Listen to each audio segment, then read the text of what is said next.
ಬರ ಪರಿಹಾರ ಬಿಡುಗಡೆಗೆ ಆಗ್ರಹಿಸಿ ಕೇಂದ್ರದಿಂದ ವಿಳಂಬ ಆಗ್ತಾ ಇದೆ ಅನ್ನುವಂಥದ್ದನ್ನ ಪ್ರಶ್ನಿಸಿ ಇವತ್ತು ಸುಪ್ರೀಂ ಕೋರ್ಟ್ನಲ್ಲಿ ರಾಜ್ಯದ ಒಂದು ಅರ್ಜಿ ಏನಿದೆಯಲ್ಲ, ರಾಜ್ಯ ಸರ್ಕಾರ ಸಲ್ಲಿಸಿರುವಂತಹ ಅರ್ಜಿ, ಅದರ ವಿಚಾರಣೆ ಇವತ್ತು ನಡೆಯುತ್ತೆ.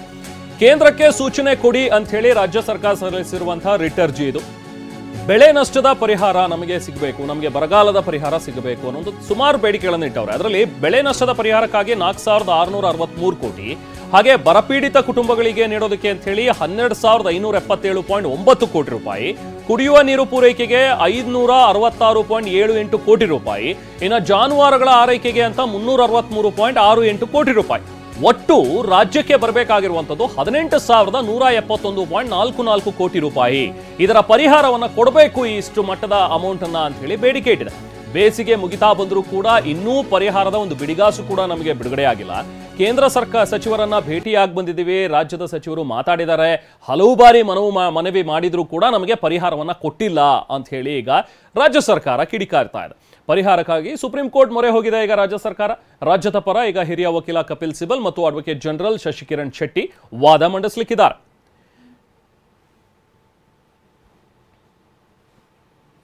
ಇನ್ನು ರಾಜ್ಯದಲ್ಲಿ ಕಾಲರಾ ಭೀತಿ ಕೂಡ ಹೆಚ್ಚಾಗ್ತಾ ಇದೆ. ಸೊ ಹಾಗಾಗಿ ವಲಸೆ ಹೋಗುವಾಗ ಒಂದಷ್ಟು ಜನ ವಲಸೆ ಹೋಗೋದಕ್ಕೆ ಅಂತ ಹೇಳಿ ಪ್ರಯತ್ನ ಪಡ್ತಾ ಇದ್ರು. ಆಗ ಒಂದು ಬೋಟ್ ಮುಳುಗಡೆಯಾಗಿದೆ.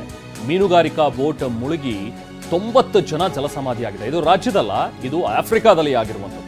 ಮೊಜಾಂಬಿಕ್ ಸಮುದ್ರದಲ್ಲಿ ಮುಳುಗಿರುವಂತಹ ಫಿಶಿಂಗ್ ಬೋಟ್ ಇದು. ಆಫ್ರಿಕಾದ ಮೊಜಾಂಬಿಕ್ ಕರಾವಳಿ ತೀರದ ಬಳಿ ಆಗಿರುವಂತಹ ದುರಂತ. ಬೋಟ್ನಲ್ಲಿದ್ದ ಸುಮಾರು 130 ಜನರ ಪೈಕಿ 90 ಜನ ಸಾವನ್ನಪ್ಪಿದ್ದಾರೆ.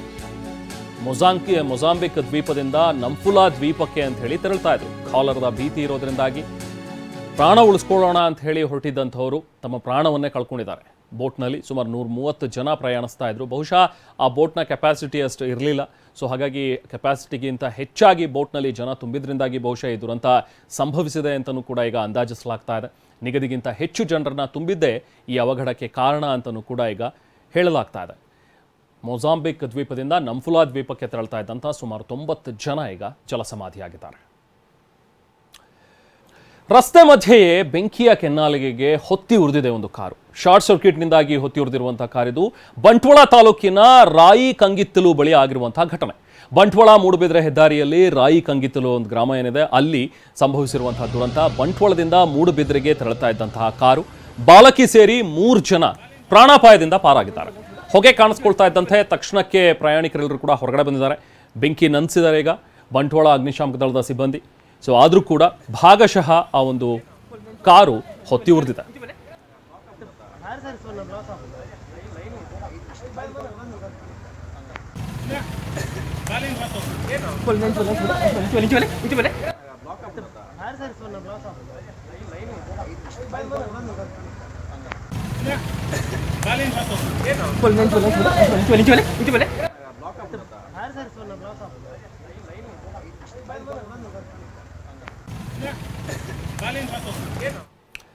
ಒಂದ್ ಕಡೆ ಈಗಾಗಲೇ ಬಿಸಿಲಿನ ತಾಪ, ಕಾಲರಾ ರೋಗಕ್ಕೆ ರಾಜ್ಯದ ಜನ ಈಗಾಗಲೇ ತತ್ತರಿಸಿ ಹೋಗ್ತಿದ್ದಾರೆ.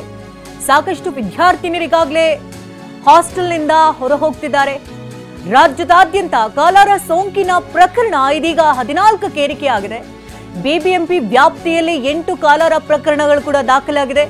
ಬೆಂಗಳೂರು ನಗರ ವ್ಯಾಪ್ತಿಯಲ್ಲಿ 5 ಕಾಲರಾ ಪ್ರಕರಣಗಳು ಪತ್ತೆಯಾಗಿದ್ದು, ಇತ್ತ ರಾಮನಗರ ಜಿಲ್ಲೆಗೂ ಕೂಡ ಈ ಕಾಲರಾ ವ್ಯಾಪಿಸ್ತಾ ಇದೆ. ರಾಮನಗರ ಜಿಲ್ಲೆಯಲ್ಲಿ ಇದೀಗ 1 ಕಾಲರಾ ಪ್ರಕರಣ ದಾಖಲಾಗಿದೆ.